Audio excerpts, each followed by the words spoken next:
right, hello everybody and welcome to Tea Time with Jesse. Today we have a special guest who's on the show, and a guest of mine that I've known for many years and is also responsible in some way for everything that you've been drinking as well in your tea times, if you've had any of our teas before, because we have Claire Lu on the show today. Hello, Honghong. Hello everybody, I'm Claire Honghong Lu. And Claire is our design lead, basically my lieutenant in China, who's getting a lot of the work in China done. In the very early days of the company, I would be like WeChatting with every one of our suppliers every night, and then waking up every morning and trying to move things forward, and it was taking forever. And so eventually Claire joined the team, being based in Beijing, and things have really taken off since you joined. When did you join the company? You remember exactly what month or what year it was?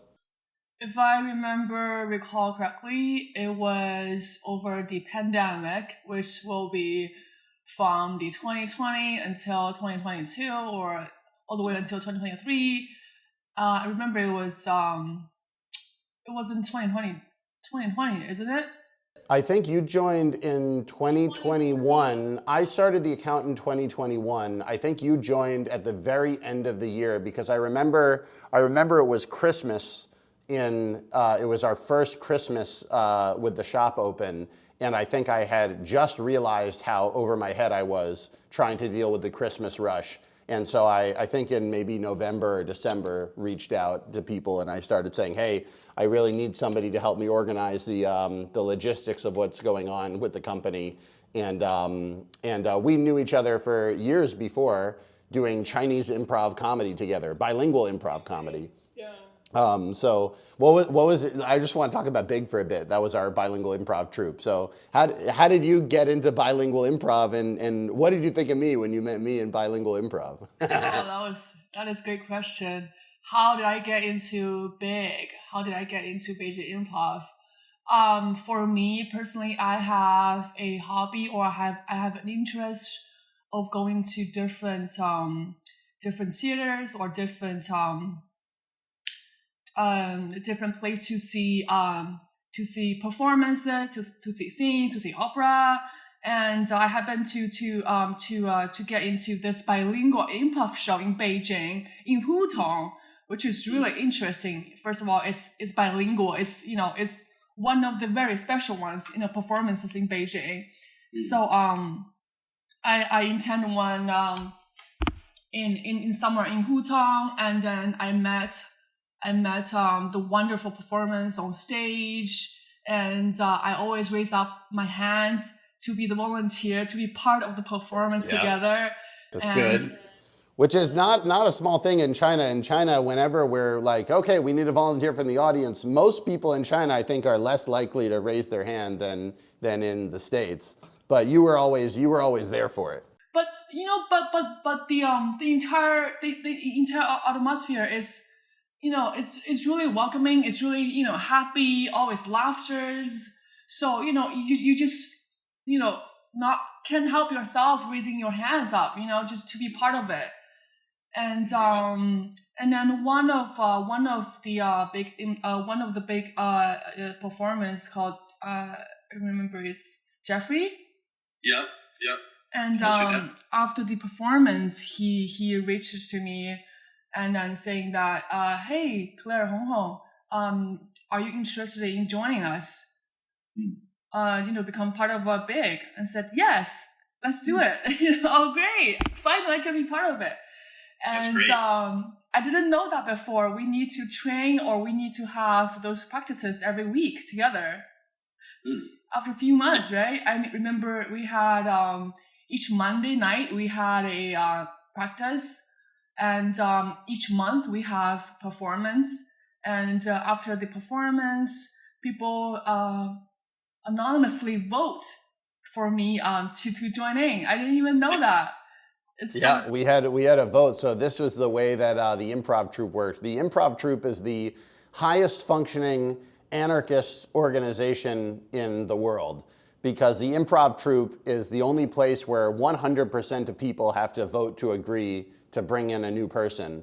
And so sometimes that makes a problem because people are like, oh, 7 people want somebody and 2 people don't want the person or blah, blah, blah. But with Claire, we were very happy to have her join. And, that was my life in Beijing for a long time. Rehearsal every Monday, show once a month. I know. It was So much best friend. fun. Yeah, I all my remember, yeah, I remember Big. It's such a diverse family, people from all over the world. And then it's just such a unique a group of people together, existing in Beijing. It's a It was wonderful such a experience. it was a cool thing. I mean, this was the it was a bilingual improv troupe, so we had some people like Xiaopeng who spoke not that great English, but he was always there to try, and he was always like such a great player to be with on stage. Like I was always happy to be in a scene with Xiaopeng, no matter what language we were in. And then we would have some people who, spoke English well, but had just moved to Beijing, and so they had maybe done improv somewhere else, and they were just learning Chinese for the first time and couldn't really perform in Chinese. But we were always happy to just kind of get better with a day after day with each other. And it's great language practice because if you can do bilingual improv, you can kind of do anything. Yeah, I agree. It's really you need to be really creative all the way, and then you need to learn how to collaborate with people because you always need to say yes and get the response from your performance part of performance. And the other great thing about Big, a Beijing bilingual improv group, is that it is a NGO. It's a non-profit organization. So the proceeds most of the proceeds goes to helping rural women and kids, children, helping them to build confidence and helping them to go to classes, go to schools, which is also part of the main driven parts of me joining the Big as well. Yeah, we donated a lot of money. I mean, I don't know the exact numbers over all the years, but I was there 9 years, and I would guess that we donated at least $20,000 or something like that, $25,000. Because I only know the numbers after I started running the comedy club, and then it was my job to take all the money for the tickets and then set off the side of the money that was the Big's portion that would be donated. And so I was like, wow, Big donates a lot of money. This is really great. We did a lot of great things. And there was also why I was excited when you replied to the message when I was looking for a new employee because, as a comedian myself, I thought it was hilarious that we would have a tea company that was composed entirely of comedians. It makes sense. But as you said, it's all about collaboration. It's about communication. And this is exactly what I needed because I think that I definitely underestimated when I started this company how many details go into getting it done right. Even a basic bag of tea, we have to print the bag correctly. We have to make sure that the bag is shipped to the tea person. We have to make sure it's filled correctly. We need to make sure the tea cards are printed and put into the little plastic sleeves. There's so much work involved in that. And so I guess that was the first thing you did for the company was starting to do some of that organization. And what was it like kind of coming into the tea company in the early days, very early days? It is really exciting, to be honest, Jesse. Over the pandemic, then I got your message and saying that, can we do this together? I said, yes, let's do this. Bringing the American culture together with Chinese culture like we used to do, like Big. So it's really exciting, to be honest, to join in such a great cause company as well. So yeah. I think we really do whether it's this podcast or this other stuff, I feel like it's a normal company kind of flipped on its side. Usually the company comes up with stuff to sell and then they make a product and then find a way to sell it. And with me, I'm like, my goal was always just to kind of make cultural videos and be a performer. And then I realized that on the internet, you don't actually get paid for your work. No matter how many views you get, you basically just don't make any money. And so I was like, well, if I'm going to have to sell something on the internet, I should sell something that I actually care about and really want to do. And so that was the idea behind the tea account was like, if I can make videos and share the tea culture and, help to be a bridge between the cultures, this is just going to be worth it no matter how much money we make. And it's been a lot of fun. It was really interesting though, Jesse, because in China, TikTok or TikTok China version is such a big deal within a couple of few years. And there's a lot of live streamers. They become such famous, such instant famous overnight or over a few nights, or over a few days, and then they're selling tons of merchandise, tons of makeups, everything they sell online through live stream. And then people are starting to their first goal is not to making great content, to make a great connection with the audio, with the fans, or with the people who's listening, who's watching. Their goal is to selling product. That is their first goal. No matter what content they make, they want to sell product. But for us, it's different because we have great content. Selling stuff is not our first goal. We just want to share the culture, drinking tea together with the rest of the world. That was the thing that I think why, I don't know about other products because I've never really tried to sell anything else online, but for tea, this all made a lot of sense to me because like what the biggest problem I saw with tea coming back to the West was like people liked tea, but they didn't know very much about tea, and they knew that they didn't know very much about tea. So it made it like, it was actually a little bit sad because tea was this really happy thing in my life, and I love having my tea stuff out. And then I would see the questions people were asking, like they were super worried if they steeped the tea at just the wrong temperature, or if they're like, is it 30 seconds or 40 seconds, the steep time? And I was like, the steep times are important, but what's more important is like the whole environment around the tea. Invite your friends, even if, Claire right now is in Vancouver today, not in China, but like, hey, let's put the computer here and talk together and share some tea. You're making tea over there, I'm making tea over here. This is what's important. And if you could figure out a way to do that online and share that, some percentage of people will buy the tea.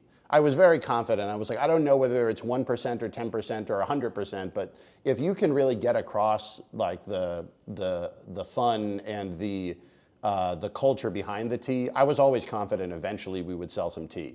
So I've tried to keep the focus on making the content really good, and you've been really helpful also on making the product really good, because Claire is not just our logistics organizer right now. I think your job has moved over in many ways to design.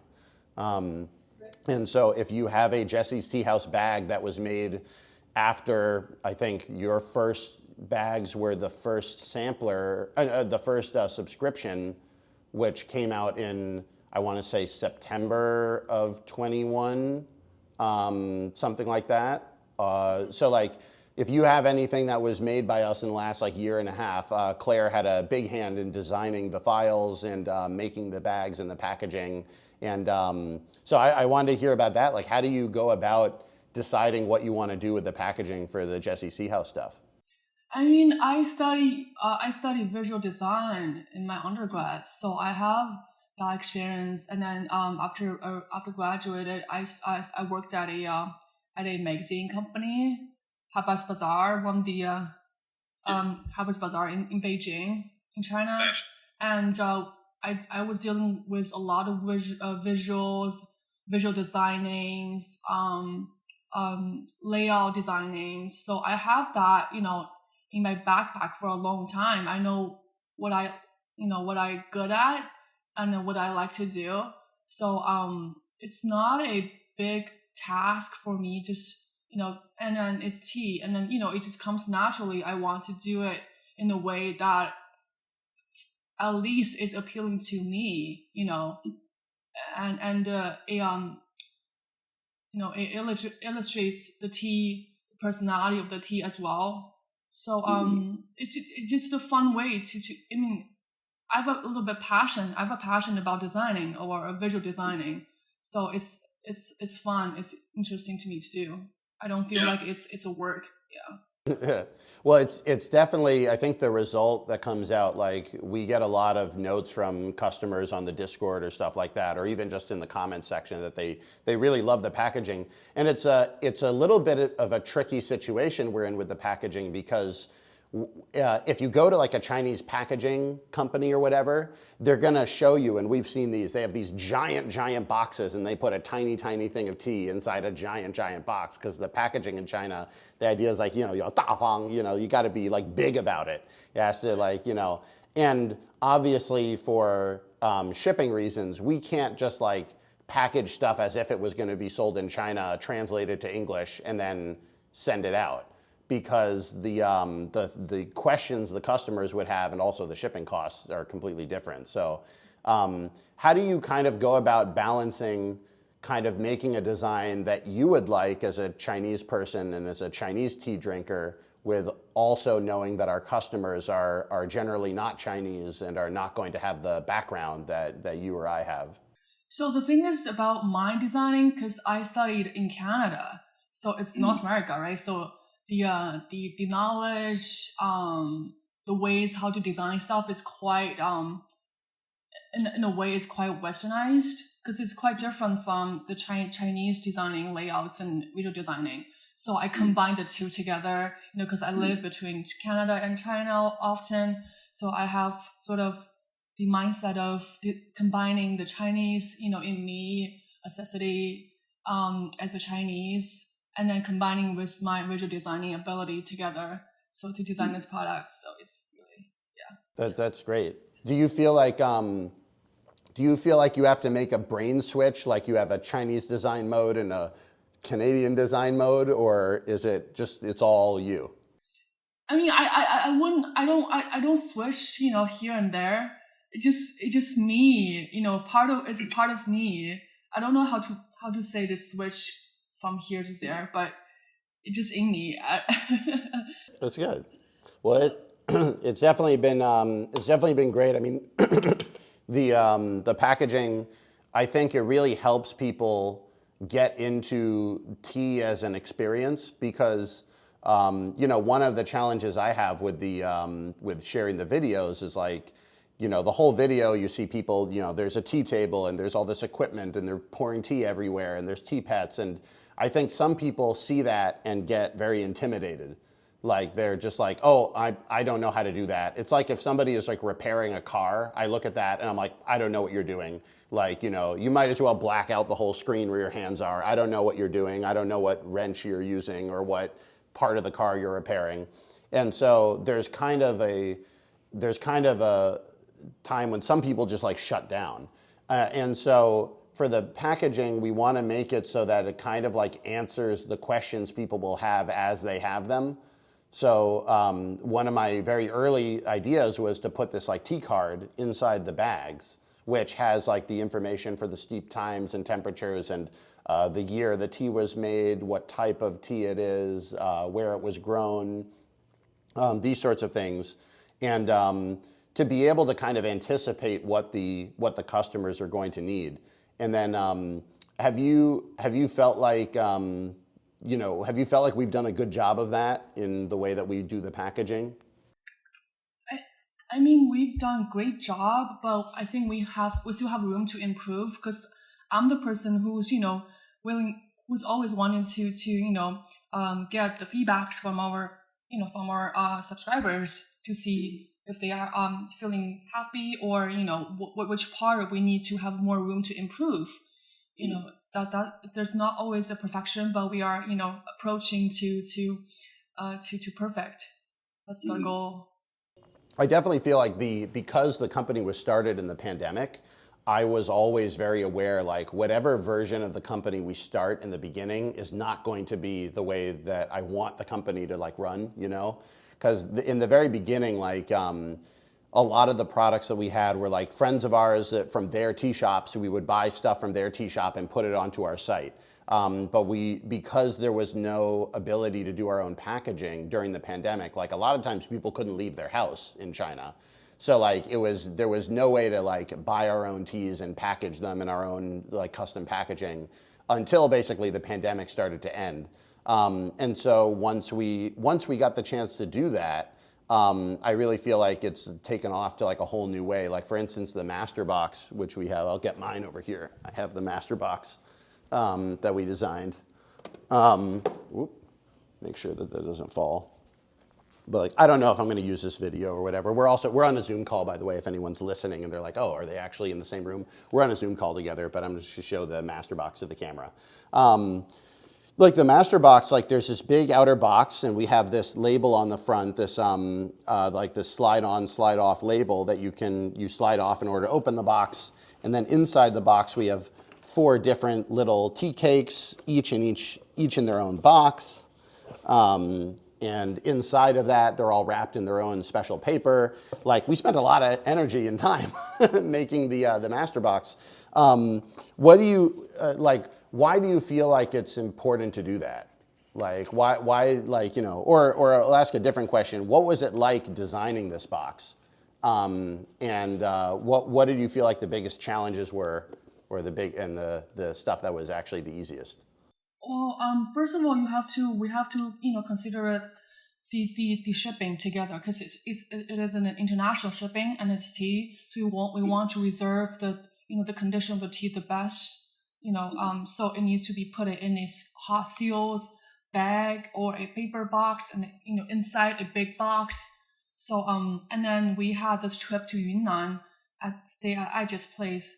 That was such an inspirational That was great. trip to go. So after that, I just had such a great inspirational ideas about how to gonna pack this, how to illustrate Aiji's tea to its best, or to its great personalities as well. So that comes up with this package, and then it's a master box, so it needs to be some sort of a masterful, you know, the idea of a master. So we come up with this idea of either using a gold color, which represents, you know, prestigious gold, sort of the color scheme. And then the what was it like? Was going to Aiji's tea mountain? Was that the first time you had been to the tea mountains?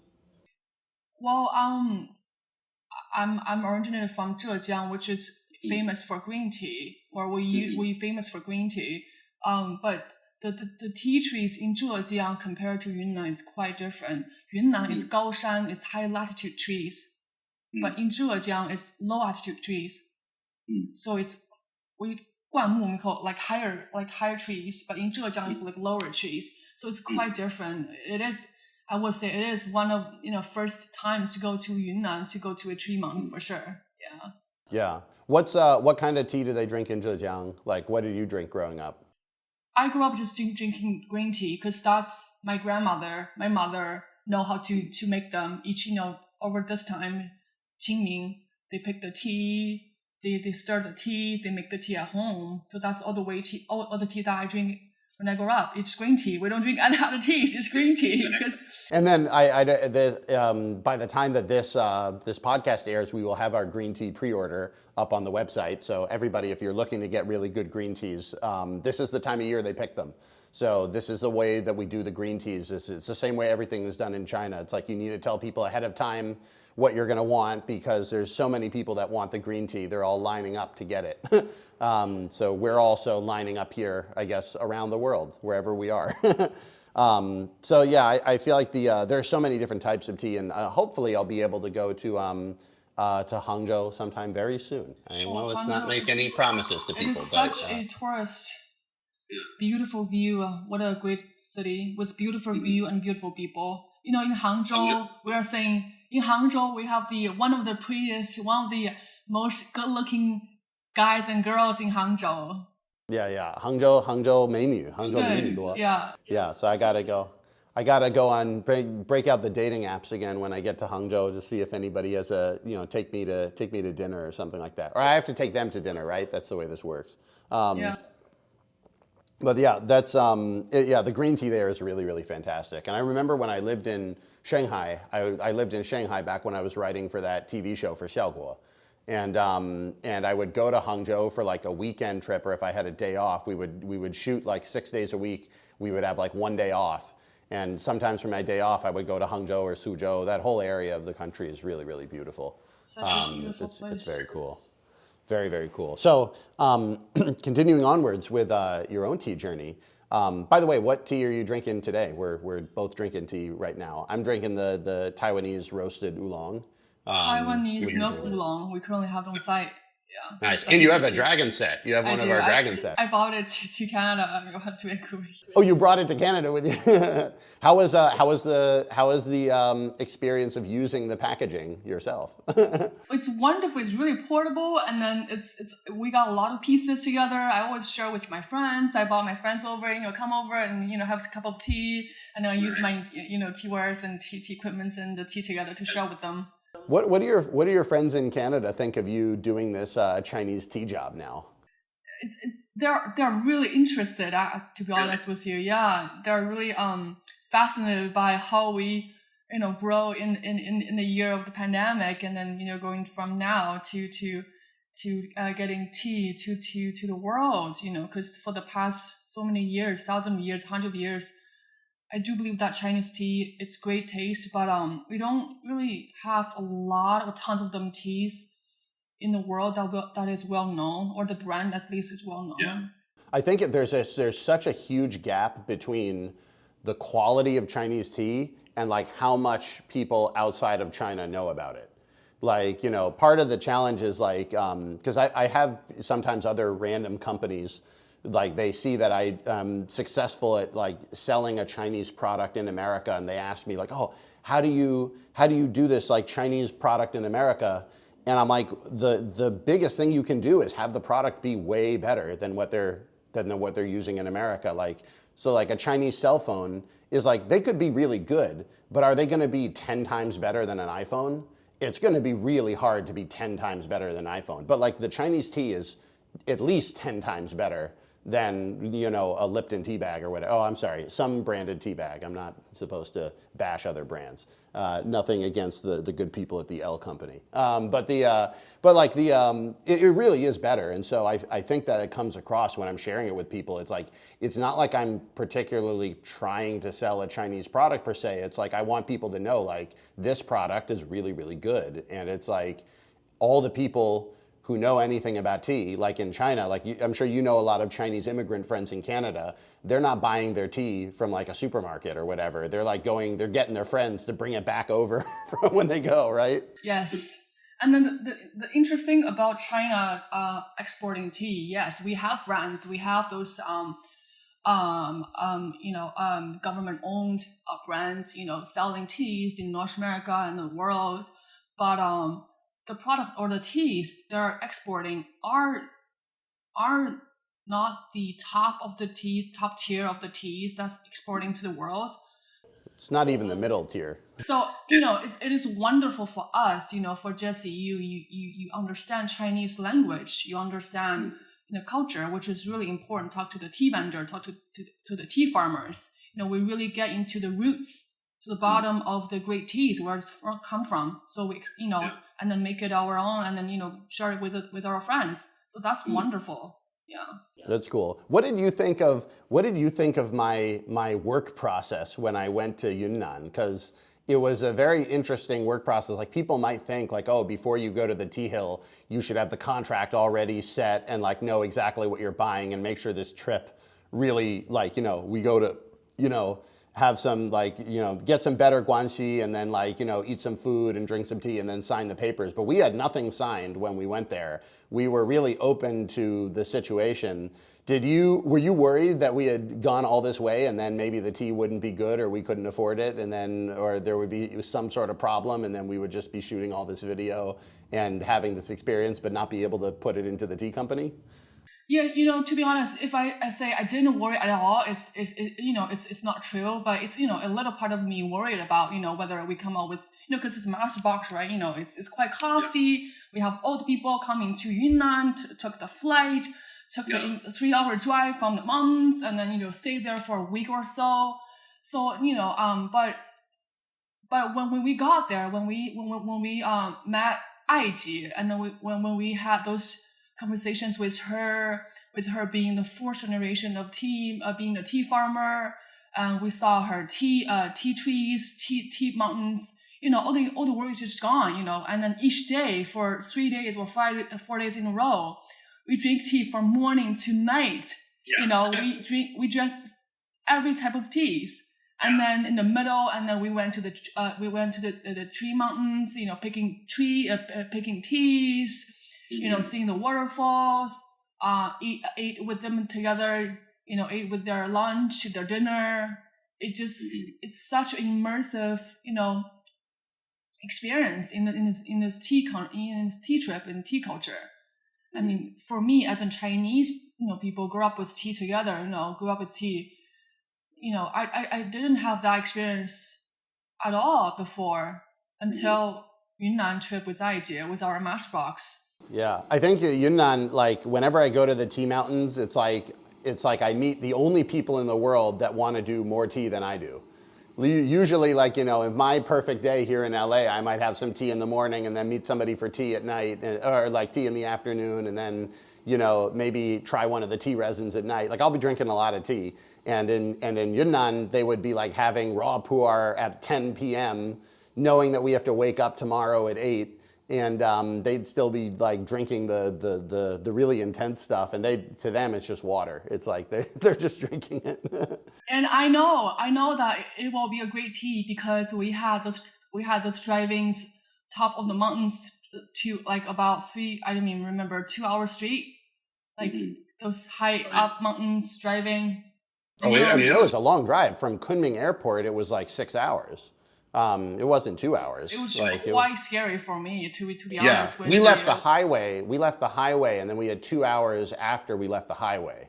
That was pretty crazy. And then when we went with Dui Dui in the big giant van all throughout the hills, that was hilarious. So we went that last trip. We spent half of the time in Yunnan with Aijia up on the mountain, Sister Ai, where we have our master box, and then we spent half of the time with Dui Dui, who's another tea friend of mine. He rented like a Lincoln Navigator, like a giant Lincoln van, and like that could fit 10 people or whatever. And we would have like 7 people, I think, were on that trip. We had like quite a few, 6, 7, me, you, Yang Haoming, and Jia Laoshi, Dui Dui, and then Xiaofeng, Zhang Xiaofeng, the 8, I think. I don't know. I should have used that opportunity to count. But 6 or 7, yeah. We had a lot of people, and then these roads are really narrow, and so we were going around these curves, and every time we saw a curve, I was like, "This is how I die." Yeah. And then we made the curve safely, and then we saw another curve coming up, and I was like, "This is how I die." And then it was just like that for hours. I remember on the roads, on the left is the mountain cliff. We have no fans because in Yunnan, because it's so up in the mountains. The constructions are that well developed, and then on the right is the mountain. On the left is a cliff. So. Yeah. And let's be honest, like that van was so big, there was no fence that was going to stop it. It would have gone through any sort of fence. Well, so think about it, making good on nervous, such a trip. Yeah, it was a great trip. The internet is a dangerous place. A VPN can help protect you from that danger. What danger? Think of something. Now think of something you haven't even thought of. That could happen to you. The problem with most VPNs, though, is they taste way worse than tea. We interviewed one of our coders to find out why. Well, you're asking why the VPN tastes worse than tea? What do you mean? It's software. It's not excuses. Of course, this could all be avoided by buying tea directly from Jesse's Teahouse. Jesse gets his teas straight from small tea shops and tea farmers in China and puts them into his subscription service. Use the code JessePod for $10 off your first order of $30 or more. I want to go a little bit back to asking about sort of the process of design, because right now we have a bunch of people who have pre-ordered our Taiwan box, and they're always asking for updates. And we are working on it as fast as we can. And Claire is here to confirm that. Are we working on it as fast as we can? We are working as fast as we can, as efficient as we can to deliver to the States, to the world. Sure. So let's go through. This is actually a fun opportunity, I think, to take people through the journey of what it takes to get a tea from an idea into people's hands. And so the first step was me taking that trip to Taiwan and finding our tea farmers, which was not it was not an easy thing to do. I went to a whole bunch of different places. There was a lot of great tea there, but I was looking for something that would be really special, and especially because once we put out the pre-order and I had landed and we already had all these pre-orders, it occurred to me like, wow, this is an opportunity to do something really special, because we basically had a whole bunch of people who were willing to front us the money to do the design, to do the creation of something really nice. I didn't want to just buy a bag of tea and slap a sticker on it and then send it to everybody. So eventually I was thinking, okay, let's do a sampler box of different oolongs.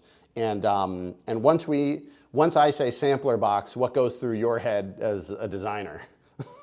Oh, wow. Various of different teas from Taiwan, oolong teas. It's gonna be a process. So what kind of work is involved from a design aspect to putting together a sampler box like the one we're doing for the Taiwan teas? Or specifically, what have we been doing for the Taiwan teas so far from a design process? Well, because it's going to be in a sampler box, so it will be different types of products, right? And then we comes with different grams, different weight of the tea. So it needs to be fit to different specific bags, and it needs to be airtight. First of all, it needs to preserve the tea the best. It won't get the air, so it won't change the smell or the taste afterwards. So we need to get different types of bags that fits the different grams of the tea. And then we come up with different designs for different small bags inside the big box. And then for the big box, we need to decide which quality of paper we need to use because it's for international shipping. So we need to come up with different ideas. Either it's going to be a cardboard or a paper or different weight of cardboards. It needs to be fit to different types of teas. And then besides that, we have individual products selling as well. So for that, we need to come up with different ideas of either using tin, the different colors of tins, or the different types of the cardboard boxes as well. And finally, we decided to use the wonderful green golden tin. So yeah. So we made decision for the individual products because we're going to have the sampler, but then all of the teas in the sampler are also going to be available as individual teas in case you like what you got in the sampler, you could actually get more. And I think people think it's like, oh, it's like the same product. But like for us, it's like, no, it's a completely different product. We have to start basically from zero designing the packaging for the full size bag compared to the sampler bag. Because it's just not the same thing. And then for different types of information we need to put on the back of the bags, need to be individually designed as well. And then we have a welcome card, and then we have a pamphlet which will introduce different types of teas, where's the origin, where's the times will be picked, these steeping instructions will all be laid out on the paper as well. So it's quite a project, but it's fun. A lot of projects, a lot of work. And then for the design, I just got to see some of the first pictures that we've been working on for designing. Can you explain kind of what the design style is going to be like for the Taiwan box? It's going to be including 4 elements. First is the Taiwan high mountain. Second element, it will be the charcoals, which because it's oolong, we have the highly, intense charcoal burning tea, the charcoals, we have the charcoals. And third, we have the tea equipment, we have the pot, we have the cup, we have the spoon, the teaspoon. Fourth, we have the oolong tea as well, because oolong tea is quite different because it's it rolls, right? It rolls in a little circle, little ball. It's not like other teas. So we want to accentuate that part of the tea. So it will include 4 types of elements, design elements. And then what kind of art style are we going to be using for the elements? It is the water mountain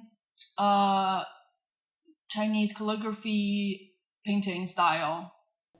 Like the traditional kind of brush Chinese painting style with ink and color. Yes, with the ink colored painting.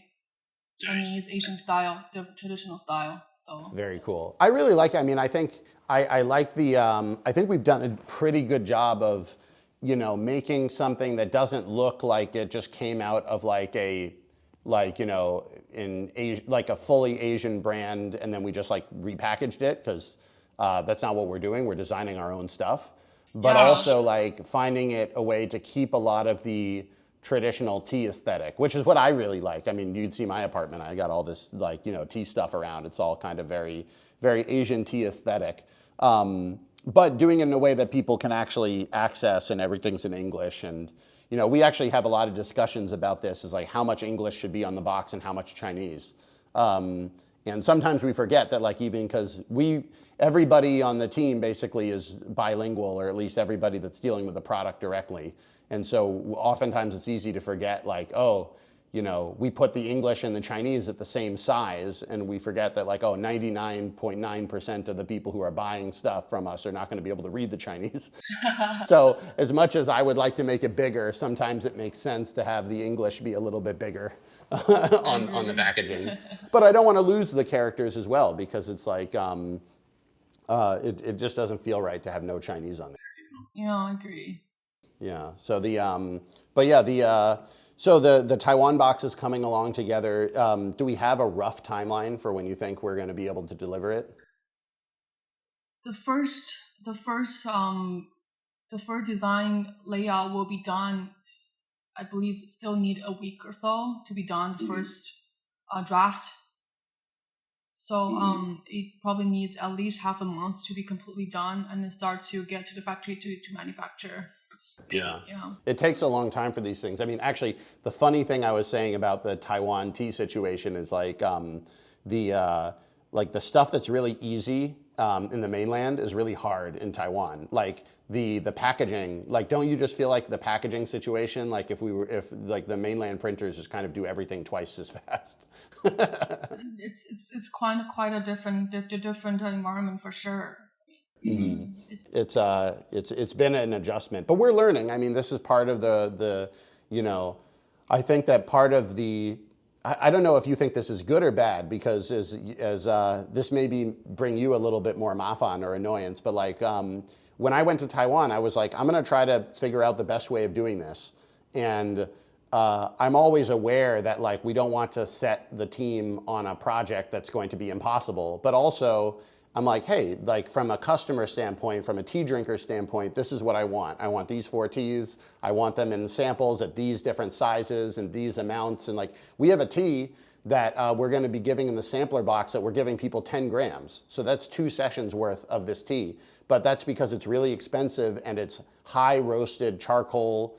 It takes a month to make that tea, like between the time when they start roasting it and end roasting it. And roasted manually, it's not through machine though. Yeah, it's all manually done with the traditional technique and the longan tree charcoal. And so I'm like, we can give people 10 grams of this. I bet that they will really appreciate having 10 grams of this.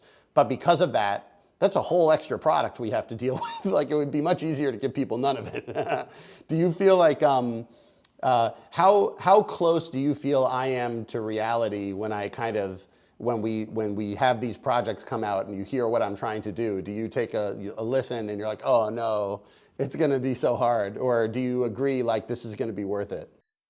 I mean, for each project or for each product we're coming out with, I believe that we always wanted to have the best tea, or at least the tea that we love to drink, to share with people together.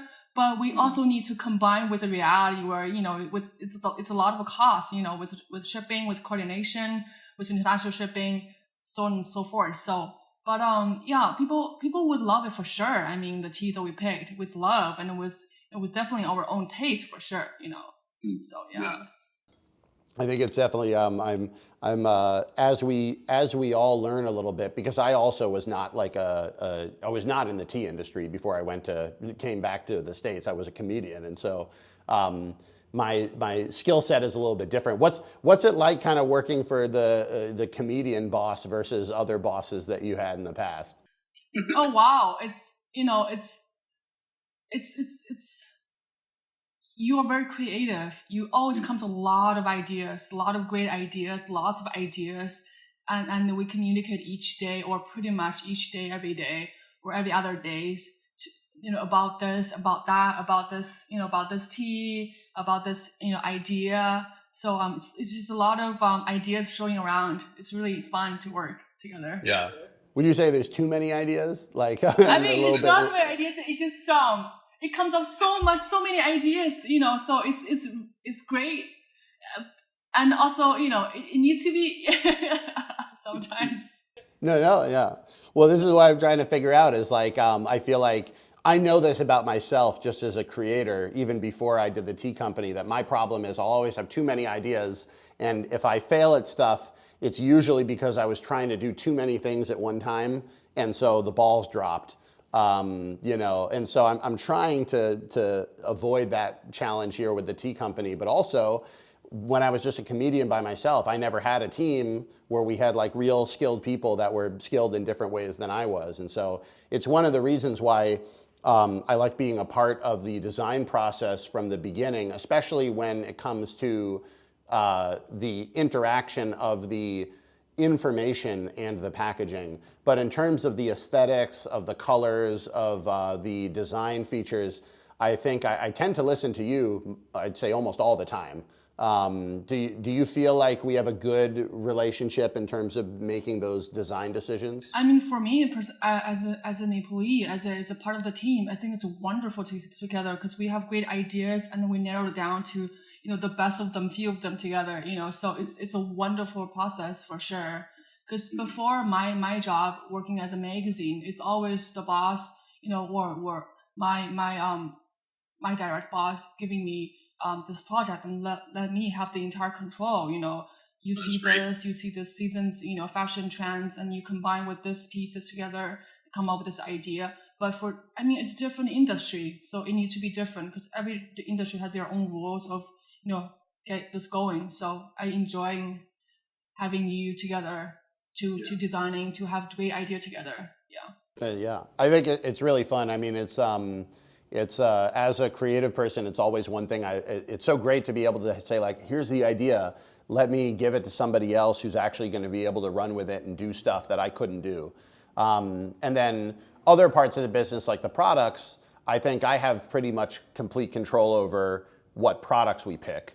Although I will say that I do want to thank you for pushing me through on actually making the change to the 8T sampler from the 4T sampler, because I had been thinking about adding more T's to the sampler for a while, and then when you also had the idea, I was like, I don't know, it's going to be really hard. We're going to have to coordinate all these different T's, and you kept with it. You were like, this is a good idea. We should be doing this, and I think that anybody who has started, a lot of people when their first real tea experience is having that AT sampler and trying all the different flavors. And usually people like all of them, which is really good. That means we did a very good job picking the teas.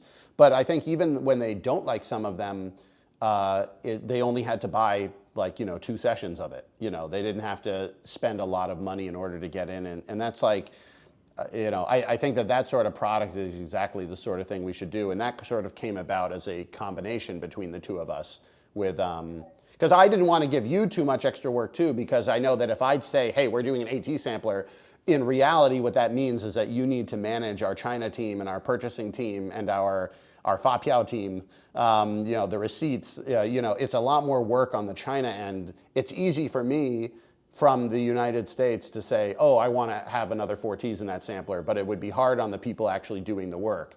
But in the end, our goal is the same. We want to provide as much flavors as possible to our people, right? To our tea drinkers, because tea taste or taste is quite subjective, So that's why we include so many. In our AT sample boxes, we have pu'er tea, we have shu pu'er tea, we have green tea, we have oolong tea, we have red tea. So we have white tea also. So different types of teas. You can have a taste of each tea and decide which one you like the best. That's why we come up with this various different flavors to people. To pick which one they like. If you get the sampler going forward, we have a secret extra sample in there, which I won't tell you what it is, but there's something in there that's not on the website that we give you for free. So a little bit of extra different type. But yeah, it's great. I think. What are you excited about going forward for the Teahouse? Like when you see kind of where we were, where we are now, like what do you think we should be doing in the future? I like the idea of going out, going to different cities, different provinces, different even countries to try out their to try out their teas. Even though in China we have the great region of having tea. For instance, Yunnan, great for pu'er tea. For Fujian, we have great for white tea, or for white tea. For Hangzhou, it's for green tea. But different cities, different provinces, they have their own teas. I'm just really curious about us having different trips, different cities, different provinces, different countries to have those tea trips and come out different products together. Yeah. It's great too because I actually feel in many ways more comfortable in the role that I play in China, because in America, every day I have to come up with something to tell people about the tea. And even though I love sharing the tea culture, I think you saw when I was in China, I actually prefer to be learning. If I'm in the tea mountain and I'm asking the tea people and I'm learning myself, that way it feels very natural to me because I can learn. And when I'm asking a question, it's maybe the sort of question that the audience is also interested in knowing. So when I go to China, I basically ask a lot of questions and then put the tea people on and just let them show their answers. And that's kind of a more natural way for me because I spent my whole tea career before the pandemic asking questions, not going out and spreading the information. Now I wind up spending 90% of my job, 90% of my time sharing information. But for me, it feels less natural than when I go there and ask the questions, Yeah, that is why it's so interesting to go to different places, go to those real tea mountains to finding out different culture, different people making different teas. That is why it's so interesting. And then telling all the stories through products, through your stories, through our contents to the world. Yeah, and it's also I think it's also a chance to show people just real people's lives in China. And it sounds silly because, I think a lot of people think oh, you can see anything in the world now on the internet. But because of the firewall and because of the lack of interest in American media about anything positive about China, it's really hard to see real people's lives in China. There aren't a lot of people that are going and shooting that sort of stuff. Yeah, and then there are so many, genuine, great content,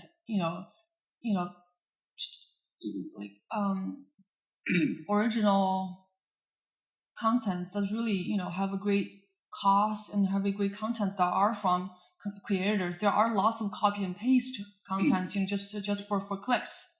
Yeah. But, so that is why important for us to do those trips and then come back with different contents, different great contents. Yeah. Yeah, it definitely is. In the beginning, because I came into this business as a creator first and a business person. I was really a comedian first, and then a tea guy second, and then a businessman third. But I really I just feel in my many years of dealing with media and all of the craziness that happens in the Chinese movie scene and in Hollywood, and there's a lot of people that do really great work and never get appreciated for it, and there's a lot of people that steal other people's work and repost it. And this tea company is the first time I've really felt a connection where I truly just believe if I make better tea content, then some people will buy some tea. And if some people buy tea, I know what my budget is and I can go and make more videos and I can do better stuff. And so this is a good chance to plug that I'm actually going to be going to China on April 8th is when I'm leaving. I arrive on April 9th and I'm going to be back there around 2 months. So for those of you who are listening to the podcast that don't know yet, or who knows when you're listening to the podcast for that sake, I'm going to be in China for basically almost all of April and almost all of May. Or almost all of April and all of May, unless anything goes awry. And we're definitely going to be doing a lot of fun tea stuff. We'll get a chance to have Claire back on the channel in person. And it's just going to be, I'm just really excited. I went to give the paperwork for my visa yesterday. So that's going to be really fun. And then I'm really hopeful there's no problem. I don't think there's going to be a problem, but you never know until you get the visa. So by the time that this airs, we should have 100% confirmation that I'm going. So it's exciting. It is quite easy for now to get a Chinese visa. Yeah, it's not as hard as it was during the pandemic. The pandemic, it was impossible. Now it's it should be fine. Like I have all the valid papers. I have a work permit in China. Like I should be able to get it. There's no problem.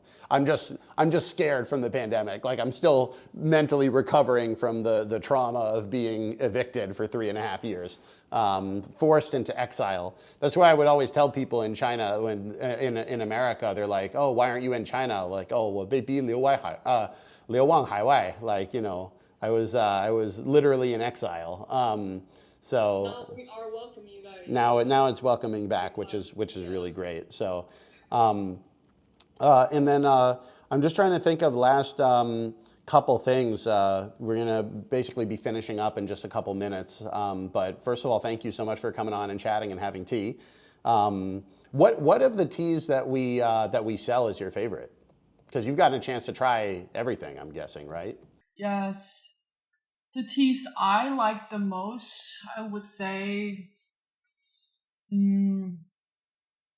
most of Aiji's tea, because I've been there, you know, physically, personally been there, talked to her. We went to her tea mountains, you know, tea mountains. We picked their tea together. So besides the tea, tasting the tea, which is great, also a personal relationship with the tea, with this person, you know, that's a whole different taste of having this tea.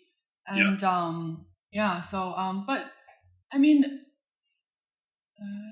I tend to gravitate to Aichi tea for sure, and then Taiwan's oolong tea, which is great as well.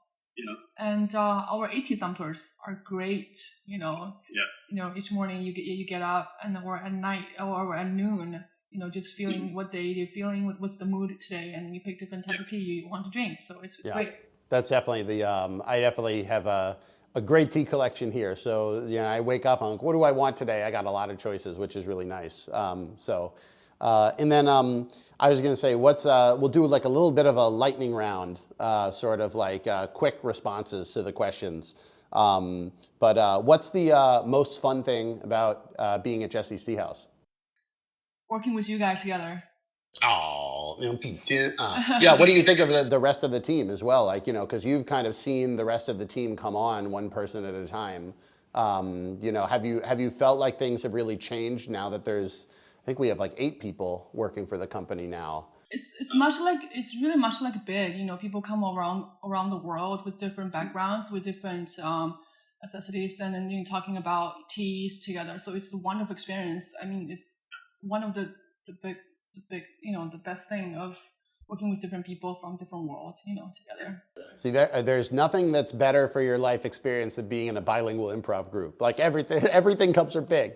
The whole team comes from big. So what's the most annoying thing about being at Jesse's Teahouse? The most annoying thing? Different time zones, because we are based around the world. People from China, people from the States, from Philippines. And We're always fighting the time zone battle, especially because I also make this harder for you because I travel a lot. So I'll be on the East Coast, then I'll be on the West Coast, then I'll be in Taiwan, then I'll be on the West Coast, then I'll be in China, then I'm in the West Coast. It's the time zones are really a problem. So that's a very good answer. What's one product on the website that you feel particularly proud of? The subscription box, the AT sampler, the master box, the floral tea. I mean, I love them all because they are my babies. We literally taste them, pick them, pack them, handle with care, Definitely. And those samplers especially, that's like, it takes a lot of coordination to make those samplers because we have teas from all over the country. They all have to come to the same place on the same day so that we can have people put them together. And then they have to be shipped again to the shipper, and then they have to be shipped again to you guys. So it's like, it takes a while. Sometimes people are like, why is it so expensive? I'm like, you have 50 people have touched this thing before it gets to you. So many different tea vendors. Yeah, shipping out and all those people have to touch it regardless of how good the tea is. Like the tea also costs money. Like we in addition to all the work. So that's really good. What's one product that you feel like we've made a big improvement on from the beginning to where it is now? Big improvement. I would say the AT sampler. Yeah, because beforehand it was I remember it was 4 of them or 6 of them, or less than 6. And then we expanded to 8, expanded to 8 types of teas, which is a great improvement for people tasting different type of teas to pick what are their favorite as a beginner, tea beginners. Definitely. And then what's a type of tea that we don't have on the website right now, but you feel like we should be selling? 单丛. Yeah, dancong. I need to get some good dancong. We do. I have wanted to get good dancong oolong on the shop for a while, but it's tricky because we found some of it that might work, but it's like I know that if I just go there myself, I will get a better tea at a better deal, and so like I don't want to launch the product with a tea that's not right and then never be able to change it, you know. Because it's also part of the challenge of consistency is like once we launch a tea, we're not going to like just change the tea that's in that bag without telling anyone. Like we have to be able to know that we're going to be getting this tea for a while if people like it. So that's good. And then I'm trying to think if there's any. Do you have any like particular piece of tea equipment or something like that we should be selling that you think we should be selling that we're not selling right now? Well, we're selling pretty much all of them, I believe, but I don't know, selling tea furnitures like tea shelves. We could do furniture. Hardwood tea shelves. They come with various dimensions, like mini ones, middle ones, bigger ones. Mini ones you can put on the table, bigger ones you can put on the floor. As a piece of a design piece in your living room. Which would be great, yeah.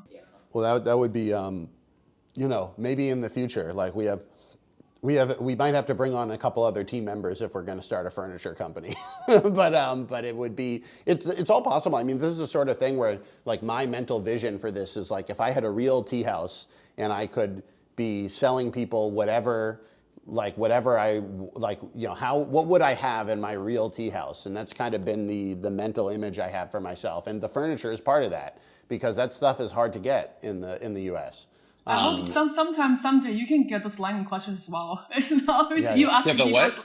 I hope one day you can get those lightning questions as well asked by other people. Yeah. Because I always see, you asking people, but not people asking you about those. Well, do you have any lightning questions? We're right at the end. If you have any lightning questions, you can ask me. I'll try my best. Okay, what's your vision for this year and for next year for our company?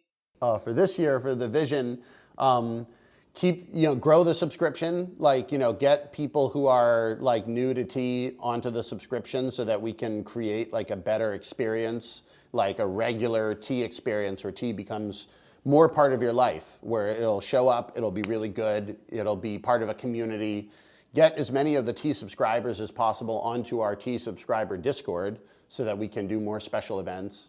I want to try to do some pop-ups, some like in-person, create a tea shop for a weekend somewhere, be able to sit there and pour tea and be able to share with people. And also we're looking at trying to get those warehouses open in the UK and EU and in other markets because it's just, I feel very bad as a tea guy when we have these customers that are not in the United States and they talk about how horrible the experience is. And I'm like, I know it is. I mean, I think we're not worse than anyone else, but the whole experience is bad because of the customs and the shipping and the wait times and the taxes. And I just, as a tea guy, I don't like having people into my virtual tea room and then just telling them like, we have no idea how much tax you're gonna pay. Like, it's just not a good way of doing things. And then I don't know if I can do this year, maybe by the winter, we'll see how everything goes. But I would really like to start exploring, going to Japan, going to India, going to Kenya, going to the Azores, going to other places where they grow tea, and really being in a full-on learning mode, because it's like, I spend a lot of my time now. It almost feels like back in China when I was doing improv. I had done improv for 8 years before I moved to China. And then I realized there's only 5 people in the whole country that have done improv for 8 years. So I spent all my time in China teaching. And I realized that I kind of burned myself out because I need to be learning too. If you're not learning sometimes, you can't just keep teaching. Yeah. And so I think I need to keep Last learning. lightning question. I have tons of them, but Oh time yeah, is this is a up. lightning round. I'm sorry, I'm the worst at this. Time is I've up. We become- have last lightning question. Last lightning question. Would you ever Okay. come back to China, or would you ever in the States doing comedy or doing stand-ups again? Doing what again? Stand-ups again. Oh yeah, I want to do more stand-up. I actually, the other thing, which was say for the goal for 2023, which 2024, I didn't say was I want to hire on more operations and logistics people so that I can spend all my time doing comedy, doing videos, doing tea stuff. Like I think I'm best at doing the videos and the media. And I miss stand-up. I was writing stand-up jokes last night, and I was like, I got to get back on stage. I called Shi Laoban last night to check in on whether I could do some shows when I go back to Beijing. I think it's going to be possible. So I'm planning a little comedy tour inside of China, and I think I have a show the night before I leave, also, like here in LA with Joe Wong. So that'll be fun. Wow. So I definitely want to get back on stage. I really miss being on stage. We need you on the stage as well. People, it's funny. Comedy Everybody's and very stand-up. supportive. Every time I post the stand-up videos, people say they want to see more, and I'm like, We love to see more. Yeah, I gotta do it more, but I can't. I don't want like the tea shipments to stop. I don't want the tea company to grind to a halt because I'm in comedy clubs. You know, it has to all work together. So that's going to be my goal for 2024 is to be able to build out the resources that you need, that everybody else on the team needs, so that you don't need me all the time, and then I can be out telling jokes. I don't know if that sounds selfish, but I think that's what the company needs. I need to be doing more jokes and doing more videos. People need you on the stage as well. You know, You got to be on besides the tea stage. So that's company. great. Thank you so much, Claire. Yeah. Again, for people who are just, for the people who listen all the way to the end, thank you so much for being a supporter. We are very, very glad to have you. I mean, Claire and I, we both, make our living now from your guys' support. We really do appreciate it. We're going to have a lot more content together when I go to China in April. And we talked about 2 pre-order products on this one, the green tea pre-order and the Taiwan box pre-order, the Taiwan oolong box. Both of those are on the website. I highly recommend you pre-order them and make sure you guarantee getting one of them, because if we go out of stock, knowing how difficult they are to make, we may be out of stock for a little while. We're going to try to avoid that, but it is always difficult. And then the other thing to remember is that if you do make a pre-order, make a separate order for that pre-order, for each pre-order. So, because if you have a pre-order and an in-stock item and you buy them both at the same time, then we will have to wait to ship the in-stock item until the pre-order also comes in, because you paid one shipping price for everything. So we get emails maybe once or twice a week of people saying, hey, why isn't my product shipped? And it's because they bought a pre-order and something that was in stock, and they didn't realize they were buying a pre-order. So we don't want to hoodwink anybody. We don't want to have any miscommunication. But I do think those pre-orders are all going to be really, really good. And we're spending a lot of energy on them. So thank you again, Claire, for all your hard work, and very eager to get the tea to everybody. So thank you so much for coming on the podcast. Thank you, Jesse, for having me. Great, awesome. We'll see you guys next time. Bye-bye. Okay, bye-bye.